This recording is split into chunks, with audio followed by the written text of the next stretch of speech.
എല്ലാവർക്കും എൻ്റെ മറ്റൊരു പുതിയ വീഡിയോയിലേക്ക് സ്വാഗതം. കോട്ടയം ജില്ലയിലെ ഏറ്റവും ഉയരം കൂടിയ കൊടുമുടിയായ മീനച്ചിലാറിൻ്റെ ഉത്ഭവസ്ഥാനമായ ഇല്ലിക്കൽ കല്ലിലേക്കാണ് ഇന്നത്തെ എൻ്റെ യാത്ര. കോട്ടയം ജില്ലയിലെ ഇരാറ്റുപേട്ടയിൽ നിന്ന് ഏകദേശം 20 കിലോമീറ്റർ അകലെയായിട്ടാണ് ഇല്ലിക്കൽ സ്ഥിതി ചെയ്യുന്നത്. ഇരാറ്റുപേട്ടയിൽ നിന്ന് തൊടുപുഴ റൂട്ടിൽ കളത്തുക്കടവിൽ നിന്ന് വലത്തോട്ട് തിരിഞ്ഞ് മൂന്നിലവിലെത്തി അവിടെ നിന്ന് പഴുക്കാക്കാനം റോഡിലൂടെ സഞ്ചരിച്ചാൽ ഇല്ലിക്കല്ലിലേക്ക് എത്തിച്ചേരാം. അങ്ങനെ ഞാൻ ഇല്ലിക്കല്ലിൻ്റെ പാർക്കിംഗ് ഗ്രൗണ്ടിന് അടുത്തെത്തി. ഈ കാണുന്നതാണ് ഇല്ലിക്കല്ലിൻ്റെ പാർക്കിംഗ് ഗ്രൗണ്ട്. ഇവിടുന്ന് മുകളിലേക്ക് പോകാൻ പാസ് എടുക്കേണ്ടതുണ്ട്. ഒരാൾക്ക് 20 രൂപയാണ് പാസ് ഉള്ളത്. ഇവിടെ നിന്ന് പോകാൻ ജീപ്പിൻ്റെ സഹായം നമുക്ക് വേണമെങ്കിൽ തേടാം. ജീപ്പിന് 60 രൂപയാണ് ഒരാൾക്ക് മുകളിൽ എത്തിച്ചേരുന്നതിന്. മുകളിൽ എന്ന് പറഞ്ഞാൽ ഇല്ലിക്കല്ലിന് ഏകദേശം 1 കിലോമീറ്റർ താഴെയായി മാത്രമേ എത്തിച്ചേരുകയുള്ളൂ. അവിടുന്ന് 1 കിലോമീറ്റർ എന്തായാലും നടക്കേണ്ടി വരും. ഞങ്ങൾ എന്തായാലും പാസ് എടുത്തു. എന്തായാലും ജീപ്പിന് പോകണ്ടെന്ന് തീരുമാനിച്ചു. നടക്കാൻ തന്നെ തീരുമാനിച്ചു.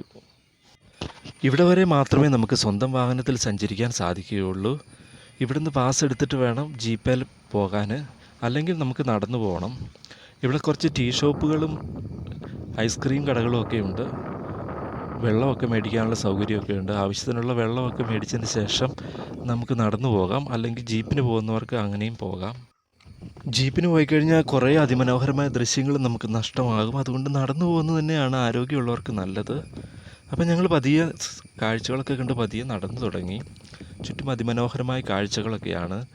വീഡിയോ ഷൂട്ടിങ്ങിനും ഫോട്ടോയ്ക്കും ഒക്കെ ആയിട്ട് പറ്റിയ അടിപൊളി സ്ഥലങ്ങളാണ് പോകുന്ന വഴിയിൽ മുഴുവനുള്ളത്. നല്ലൊരു കയറ്റമാണ്. പ്രായമായവർക്കൊക്കെ നടക്കാൻ അല്പം ബുദ്ധിമുട്ട് ഉണ്ടായിരിക്കും. ചെറുപ്പക്കാർക്കൊക്കെ നടന്നു പോകുന്നതായിരിക്കും എന്തുകൊണ്ടും നല്ലത്. കാരണം അതിമനോഹരമായ കാഴ്ചകളെ മിസ് ചെയ്തായിരിക്കും ചിലപ്പോൾ നമ്മൾ ജീപ്പിന് പോകുന്നത്. അതിൽ ഭേദം നമ്മൾ കാഴ്ച കാണാൻ വന്നവരായതുകൊണ്ട് നടന്ന് മനോഹരമായ കാഴ്ചകളൊക്കെ കണ്ട് നമുക്ക് നടന്നു പോകുന്നതാണ് നല്ലത്. അങ്ങനെ ഞങ്ങൾ മനോഹരമായ കാഴ്ചകളൊക്കെ കണ്ട് പതിയെ നടന്നു തുടങ്ങി. അങ്ങനെ നടന്ന് ജീപ്പിൻ്റെ പാർക്കിങ്ങിൻ്റെ സ്ഥലത്തെത്തി. ഇവിടം വരെ മാത്രമേ ജീപ്പിനും പ്രവേശനം അനുവദനീയമുള്ളൂ. ബാക്കി ദൂരം എന്തായാലും നടക്കണം. ഇവിടെ ചെറിയ ചായക്കടകളൊക്കെ ഉണ്ട്. ഇവിടുന്ന് വെള്ളം കുടിക്കുകയോ ചായ കുടിക്കുകയോ ഒക്കെ ഉള്ള സൗകര്യമൊക്കെ ഉണ്ട്. കുറച്ചുകൂടെ മുന്നോട്ട് നടക്കണം ഇല്ലിക്കല്ലിൻ്റെ ലേക്കുള്ള വ്യൂ പോയിൻറ്റിലേക്ക് നമുക്ക് എത്താനായിട്ട്.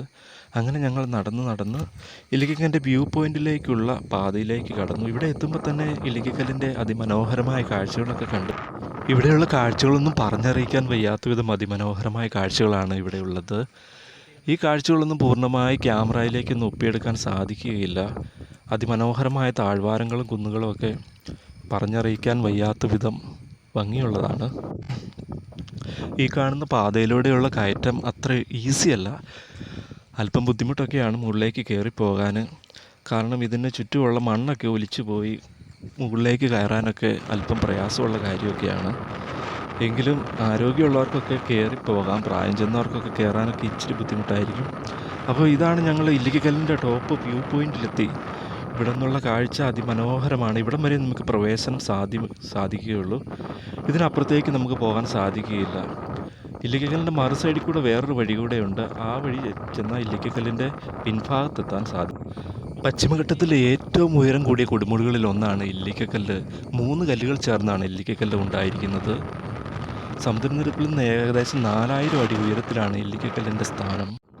ഇവിടെ നിന്ന് ഏകദേശം 14 കിലോമീറ്റർ അകലെയാണ് മറ്റൊരു പ്രധാന വിനോദസഞ്ചാര കേന്ദ്രമായ ഇലവീഴ പൂഞ്ചിറയുള്ളത്. ഇവിടെ നിന്ന് ഇലവീഴ പൂഞ്ചിറയ്ക്ക് വഴിയുണ്ട്.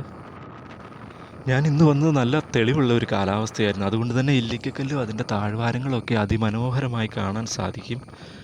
മഞ്ഞുള്ള സമയങ്ങളിലും നല്ല മഴക്കാലത്തുമൊക്കെ ഇവിടെ വന്നു കഴിഞ്ഞാൽ ഇല്ലിക്കല്ല് നമുക്ക് ദൃശ്യമാകാൻ സാധ്യത കുറവാണ്. കാരണം മൂടൽമഞ്ഞൊക്കെ ആയിട്ട് ഇല്ലിക്കല്ല് മറഞ്ഞിരിക്കാനാണ് സാധ്യത.